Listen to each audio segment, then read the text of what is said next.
নিজেদের বাড়িতে কিংবা নানু বাড়িতে প্রত্যেক জায়গায়ই আমার কাটানোর সময়গুলো খুব স্পেশাল হয়। এবারে আমাদের বাড়িতে গিয়ে সেই স্পেশাল মুহূর্তগুলোরই একটা সময় আমি ক্যামেরাবন্দি করে রেখেছি।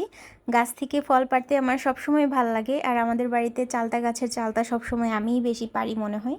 আজকে বানাচ্ছি কাঁঠাল, বড়ই, চালতা দিয়ে একটা ভর্তা, সাথে ধনিয়া পাতা, কাঁচামরিচ, তেঁতুল এগুলো ছিল, সরিষার তেল। আর এগুলো খাওয়ার জন্য আমার সাথে ছিল আমার আম্মু, বোন, ফুপু, ফুফাতো বোন আর ফুফাতো বোনের পুচকি একটা বাবু। তো ওরাই ভিডিও করে দিচ্ছিল।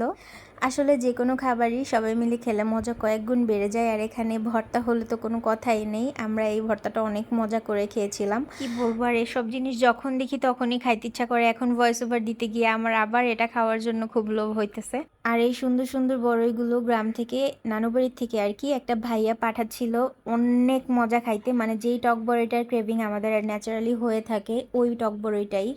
ভয়েস ওভার দিতে গিয়ে আমার মুখে পানি চলে আসে, কারণ এটা প্রায় 2-3 মাস আগের ভিডিও, আমি এখন ভয়েস ওভার দিচ্ছি। তো আপনাদের কার কার মুখে পানি আসছে জানান। আল্লাহ হাফেজ।